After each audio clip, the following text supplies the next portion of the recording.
Kahit sa bakuran pwedeng magmaritisan. Ito ang buhay baryo.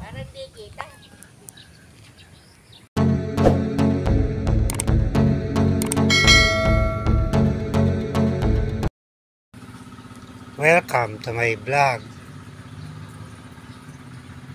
Dito tayo sa likod ng bahay.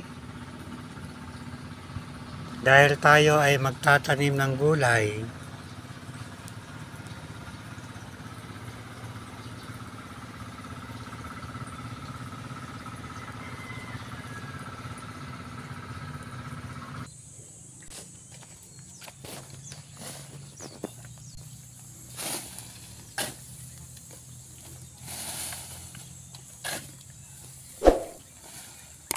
Itinutuloy na nila yung paglalagay ng plastic sa kamada na lupa.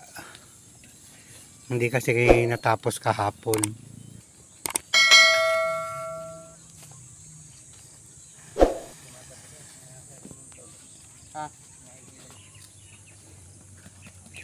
Nilalagyan nila ng pinakalak para hindi lumipad yung pinaka-plastic na nilagay. Para hindi masira. Ito yung mga inilalagay nila, kawayan lang din na nalagyan nila ng tulis.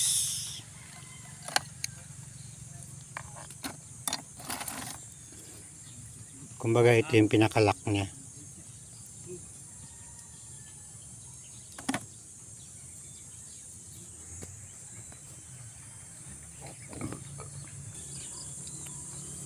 Binubutasan naman niya manang yung plastic para siyang tataniman ng gulay.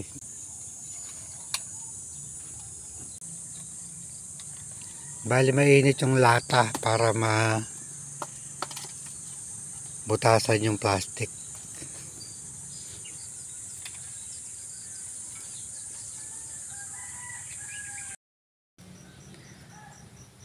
Tapos na ang preparasyon ng lupa na pagtataniman ng gulay dito sa likod ng bahay.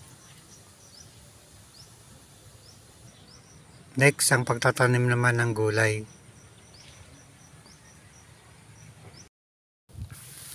Madami pa ring bunga ng talong na haba. Bilog na talong naman ang tinatanim namin dito.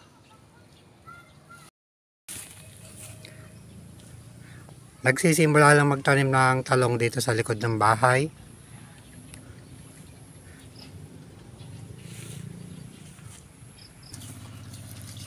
Ito yung masipag na tagahakot, si Nana Lucia.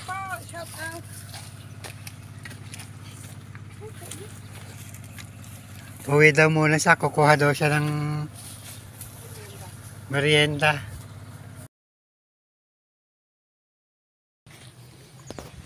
Ganito yung pagtatanim. Yung binutasan na plastic, binubutas ng kahoy na may tulis. Bali na uunay nagbubutas. Susunod naman yung tagalagay ng punlang talong. Ilalagay doon sa nabutas ng kahoy. Tapos kasunod si Don Paquito, siya naman taga-tabon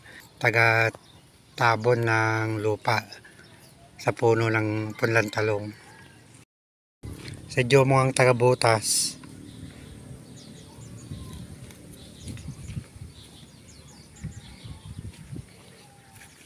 Si Manong naman ang tagalagay ng punlang talong sa butas.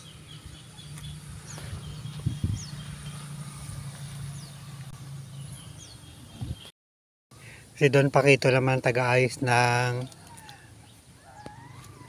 punlang talong na inilagay ni Manong sa butas.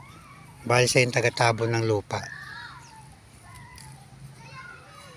Sa kanya yung final touch.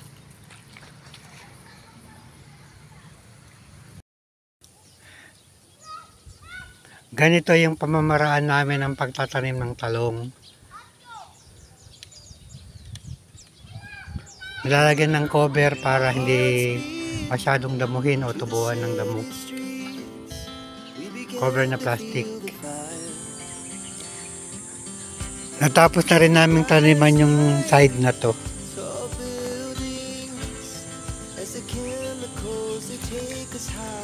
Mainit na kaya mamayang hapon ito naman na tatapusin na taniman. Yung mga ilang kama na lang naman ito.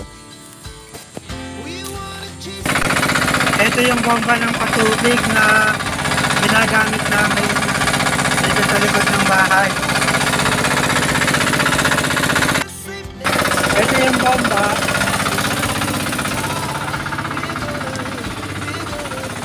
May hose, medyo luma na kaya may butas.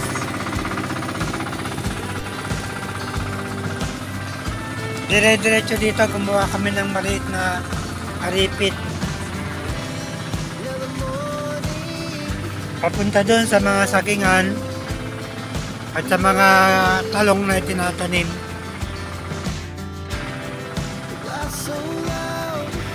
Madiligan na rin yung mga ibang gulay. Pati.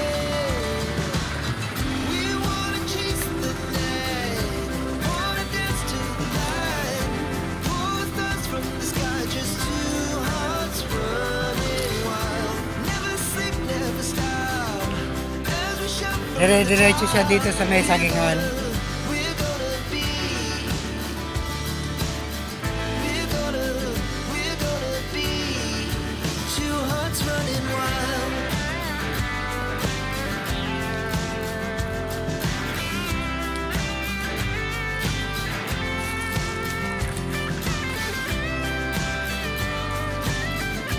Malakas din naman ang tubig na nanggagaling sa bomba.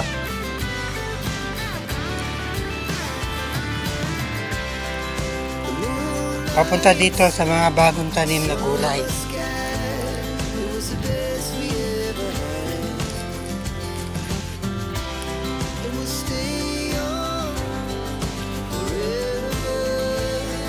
Nadiligan na rin yung mga gulay.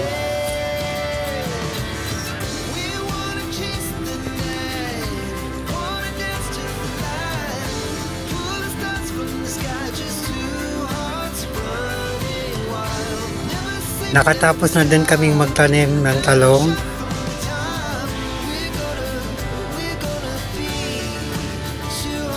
Ala 5:40 na pero mataas pa ang araw.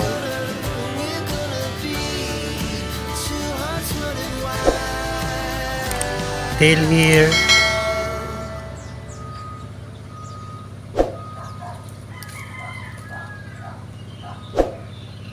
Thanks for watching.